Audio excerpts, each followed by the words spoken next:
Would you like to accelerate your career and reach your full potential in just minutes a day? Welcome to the LEADx Show with New York Times best-selling author and Inc. 500 entrepreneur, Kevin Kruse. How can you make better, faster decisions? Hello, everyone. I'm Kevin Kruse. Welcome to the LEADx Show, where we help you to stand out and to get ahead. I hope you'll remember to tell your friends on Facebook and your friends at work all about the LEADx podcast, because we want to build the LEADx family. And check out leadx.org, where we now offer a new free online course every single day. Recently, we've had Beth Butler teach us how to organize our office space for peak productivity. Dr. Patricia Scott taught us how to engage short attention span audiences. And I personally taught my secrets to overcoming procrastination and even how I manage my email so I can get to inbox zero almost every day, even though I'm getting hundreds of inbound messages. Check out the free course of the day at leadx.org. Today on the show, we're going to hear about how our guest got fired twice. We're going to find out about the real problem with consensus decision-making and something called the power of the golden vote. But first, today's tip is focus on frontline leaders. The most important thing to know about employee engagement, which of course is our emotional commitment to our organization and its goals, is that 70% of the variance in how we feel about work is tied to our manager. That's some Gallup research. You can measure engagement using a survey in one big company and get dramatically different results, team by team, department by department, location by location. It's the same CEO, it's the same mission statement, the same values, the same compensation system, benefits, the same onboarding and training programs, the same tools, all in the same company. What's the difference? The manager. It's a different leader, team by team, department by department. That's what's going on. That's the difference. Whether someone feels engaged at work is primarily based on their relationship with their boss. As a manager, you must take responsibility for your team's engagement. Yes, it's easy to blame factors outside of your control. A CEO without a vision, a terrible client that's horrible to work for, your tools are old and breaking down all the time. Things are never perfect. There's always going to be things that need to get fixed. But at the end of the day, it's the leader who is the filter of that reality.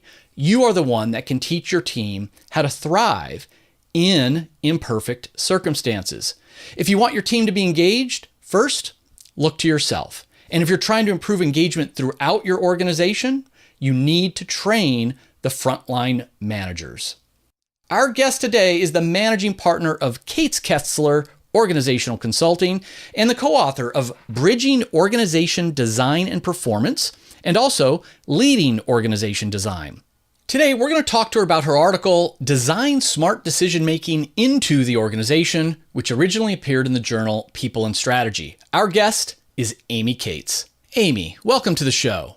Thank you, Kevin. Glad to be here. Now, we have a tradition on the LEADx Show. I ask all of our guests the same first question, and that is, will you tell us a story about a time when you failed, and what did you learn from it? Because I'm very selfish. I want to learn from your failure. Oh, Kevin, I've had a few of those. As a management consultant specializing in org design, our projects always start with a diagnosis. We conduct interviews and focus groups, and we come back to our clients with findings and recommendations. And I've made this mistake a couple of times over the past 25 years, and both times it was with CEOs who were founders of their companies, smart men, but strong personalities. And they called me in to fix some specific problems in their company. During the assessment, I found other issues, and frankly, ones that I thought were more important than what they had come to me with. Well, I came back and told them, and both times they fired me from the project. Oh, geez. What I learned is that you always have to deal with the pain that someone is feeling first and build trust by really authentically caring about their issues, the way they define them. And then you can tell your truth at the right time. And, I think this is important advice, whether you're consulting in a sort of formal setting or, frankly, one-on-one in any sort of relationship. Yeah, I'm taking a note down there. I like the way you phrased it. Tell your truth at the right time. That's the key. Love that advice. It's all about timing. And before we chat about your article, the other question I like to ask up front is, to get your advice for a first-time manager who, she really wants to become a better leader, more effective. So, if you could place a phone call back in time to a younger version of yourself, new into the management game, what would you tell yourself? Well, certainly to myself and to the many, many managers and leaders that I get to observe as we work in companies, around the world, is the first thing to do is recognize you are a leader. To your team, you represent the company. Your role is to provide clarity on the priorities, get resources for the team, coach the team. Managers who see themselves as victims of whatever dysfunction is above them, and that dysfunction exists in every company, those who pass that on to their team undermine their credibility and effectiveness. So I often see managers talking about, well, I don't know what they're talking about up there, or, over there, their objectives aren't clear. Great leaders at any level take accountability, share what they know, admit to what they don't. And I think this is the start to really seeing yourself as a leader and not just a, kind of victim of your circumstance. Yeah, I'm glad you brought this up, and I'm twinging in pain a little bit because this was for probably the first, 10 or even 20 years of my career. While a lot of people, well, myself included, thought like, oh, Kevin, everybody loves working for Kevin. He's a very popular boss, that kind of thing. I later realized that it was for the wrong reasons. Like I was more loyal to my team than to the company, right? Than to my boss. Exactly. And I should have realized, like, you know what? I'm being paid to lead. So for any reason I feel like I can't represent the interests of the company, well, then I resign. But until then, I need to lead. It's not about being popular or doing the easy thing. Absolutely. Now, Amy, I mentioned your books when I read your bio at the beginning of the show, but I wanted to specifically talk about your article, which was called Design Smart Decision Making into the Organization. And you begin that by saying, leaders of every company struggle with decision rights, defined as the allocation of power and authority across organizational boundaries. So tell us more about this. What are the common struggles around decision rights? So, Kevin, organizations have tension by design. We group work and people into functions or product units or markets or customer teams. And the purpose is to create focus. That focus means that we have differing objectives, initiatives, and time horizons in those groups. So however we draw the boundaries, however we structure the organization between groups, we create silos. And those silos then have to be bridged. And we need to bridge them because the big important decisions around priorities, investments, innovations all take place across organization boundaries. So here's what we know. Companies that make better, faster decisions than their competition win. And there are many ways to speed good decisions at an organizational level. And one of the most effective is to stop chasing consensus and focus on structured collaboration. Okay, so I'm taking great notes here. And of course, the goal is better, faster decisions. But you're saying, so most people, or a lot of people, I'll say, including small businesses, mid-sized businesses, they think consensus is the right way to do it. And you're saying, that's not true. Yeah. Consensus and structured collaboration look a lot the same on the surface. We bring people together, debate the issues, everybody's advocating for their perspective, we're generating options, and we're trying to get to a solution. Here's the difference. Consensus means we all have to agree. And that means that each one in the group has a veto. So anyone can stop the decision. So in order to reach agreement, what happens is the group tends to sub-optimize a solution. And common ground might not be the best outcome for the organization. Plus, it takes a long time. So we may not have a good decision and we may not have a fast decision. What we do have is everybody feels good. That's not really the goal. So structured collaboration means we have the same conversation, but one role has what we call the golden vote. So this is not a simplistic decision, right? This is not me saying, Kevin, here's what I think, but you go make the decision. Mm-hmm. It means that you're accountable for the quality of the decision, for bringing the right voices, the right data, making sure there's really candid conversation. And at the end of the day, if we can't find a solution we align on, you make a well-informed call and we move to execution. So I assume that in a small organization, the golden vote's going to probably be held by the owner, the president of the firm, unless she's given that power to, hey, you're my VP of sales. This is more of a sales decision, so you're it.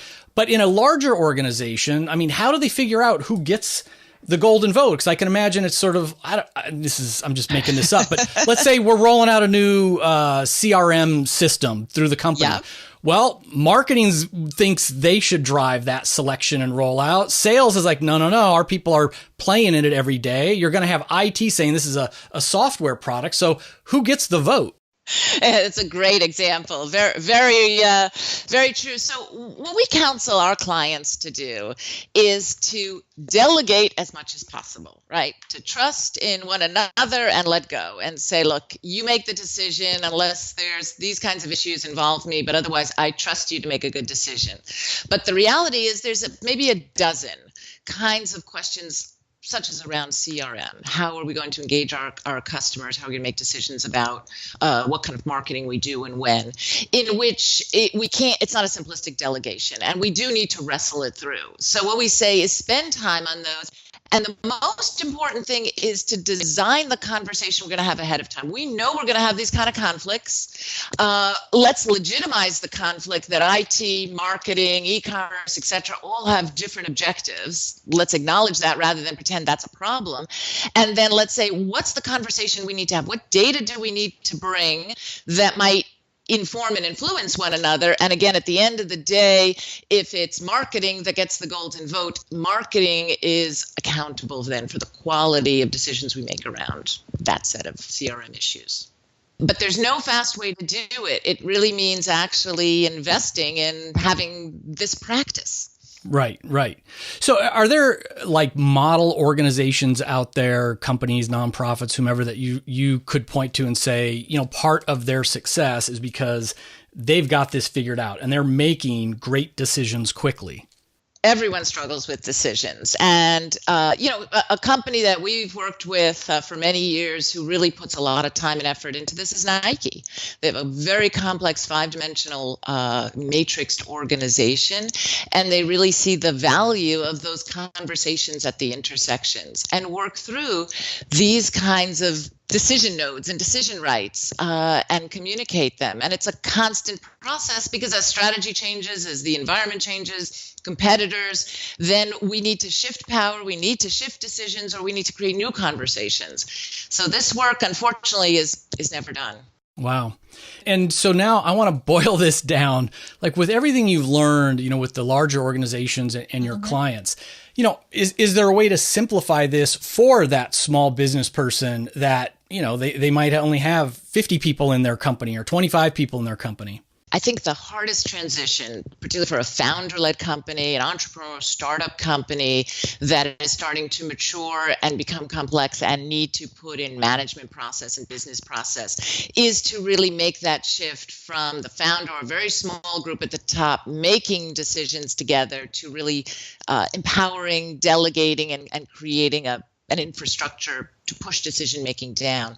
We work with a lot of companies, and it could be even up to $500 million in revenue, 1,000 people in the company, where decisions are kept very close at the top, and there's a group that works together, for a long time, and it's very efficient until it's not. And all of a sudden you realize, we don't have anyone else to make decisions. We become a bottleneck. So the way is, awareness is the first step. So that's, again, why those diagnostic and assessments are so important, to bring the voice of the organization. What's the problem to solve? And then to really work through decision principles, identifying the key issues that are high value, high risk, and then working through, again, what's the conversation we need? Who are the players in the room? And who gets the golden vote? And there's a coaching aspect that, in our work, to those leaders to say, you got to let go.